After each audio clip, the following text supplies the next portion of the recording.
progress. Yes, I do hear you. Can you see me? I can see you. Can you see me? I can see you. Yes, yes, Well, I can you can. hear? I Can you can hear? hear you. I can hear you. Can you? Mm, Yeah. So Father's Day, I was thinking, what daddies do, and what do daddies do? They leave home.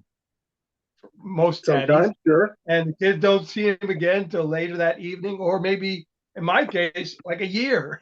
Oh, wow. Yeah, that's rough. So I'm going to play the footage of us assaulting the mountain, taking out the terrorist camp. Just give kids the idea what their daddies do when they're not at home. Go blow up some terrorists and Whoops. assault some mountain.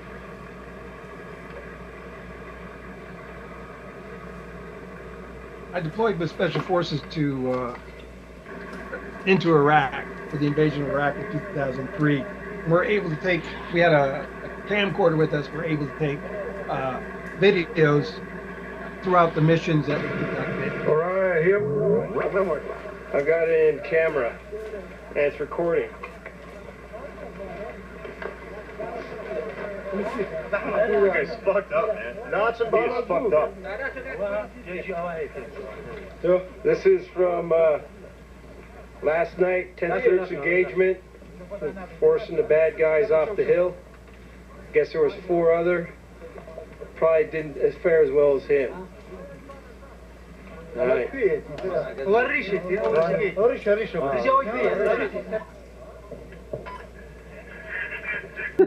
I can't say that I ever remember that. I did do a traffic stop. I did do a citizen's arrest on a drunk guy one time. Oh, that's fun.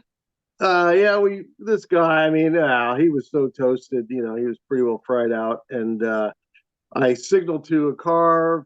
I can't remember where he must have been on a 2-lane, highway. And I signaled to somebody and I said, you do this, hand signals, you do this, I'll do this. And we boxed him in and kind of pulled him off the road. And I kind of felt bad for the guy in one sense, but I think, oh gosh, we got hit by a drunk driver. So I was a little bit motivated. I can't remember. That may have been before we got hit by the drunk driver, but anyway, it doesn't matter. Yeah, daddies don't drive drunk. Yeah, don't do that. That'd be a cautionary tale for all you. That's right. Daddies. Yeah. Hopefully Daddies you just get you get off with a warning, or not get off with a warning, but you get off without hurting anybody. Yeah, but you can driving a car at 60 miles an hour when you're impaired is not a good idea. Yeah, we frown on that. Let's say we frown on that. Right. Other daddies frown on that type of behavior. What we're seeing now is a lot of male toxicity, or they call that masculine toxicity or something. I don't know where they don't want men to be men anymore. Oh, right. So you're seeing a lot of like people getting assaulted, and everyone's standing around recording it with their phones. Yeah. Instead of, it's like, that's kind of scary. Yeah. That happened to me where I'm getting my butt kicked, and everyone just standing around filming it, That would be, well, Chris, let's face it, if you were a Hollywood hero, you'd just beat everybody up. Right. Yeah. Yeah, if I was able to beat the guys up, then yes, I would want them to record that.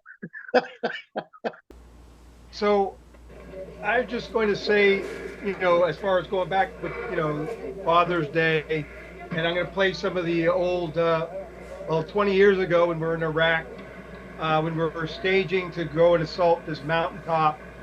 So we were staging with the Kurds, and we were getting, in the vehicles waiting. The military, anyone who's been in the military knows, you spend most of your time waiting, and it's the same in wartime.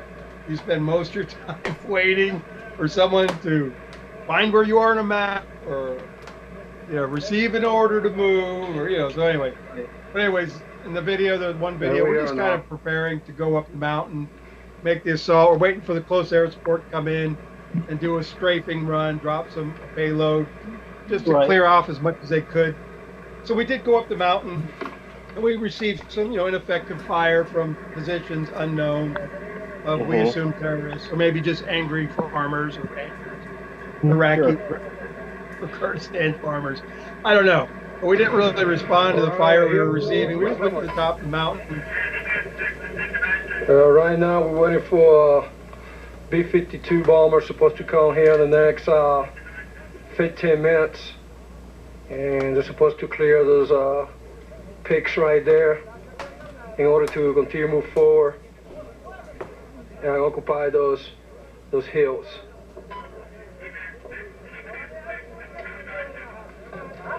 Then we found, and then the video will show us assault shooting into a cave on the other mountaintop, the ridge line, Right. with the Mark 19. So that's kind of cool, watching the rounds go in, trying to hit the cave, trying to take out the hostiles in the cave.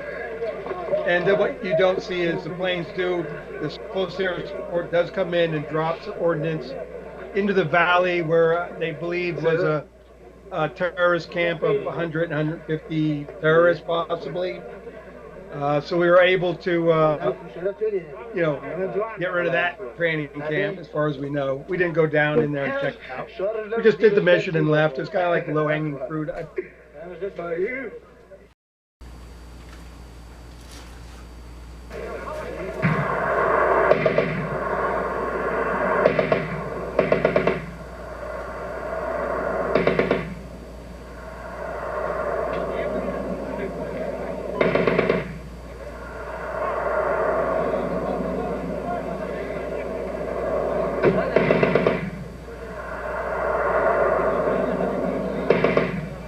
Totally that cave out there. Yeah.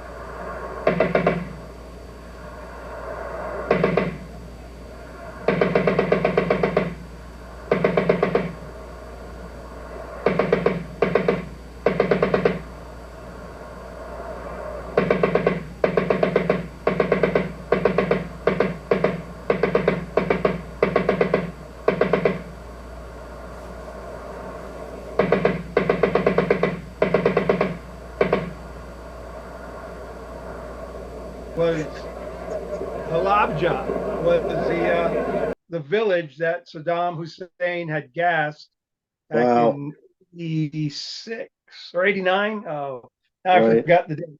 But late 80s, I believe, killing Mhm. 2,000, injuring up to 6,000 with gas, a type of mustard gas, nerve agent. It was actually Horrible. distributed or by his cousin called Chemical Ali, the guy's Oh, right. I nickname. remember the name. Yeah. Remember the name. Yeah. They did eventually execute both of them, Saddam and Chemical Ali, after we had, you know, taken over Iraq and all that and rounded them up. Yeah. So it's kind of, a little history there about the village of Halabja. And they still have memorial services there, the dead and Wow. Wow.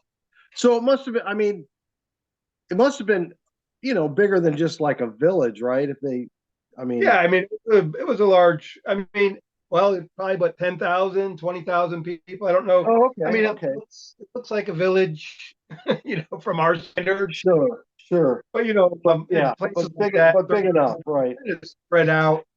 So the village usually just has kind of a main central district. Then everyone kind of spreads out into their Right. farms throughout the landscape.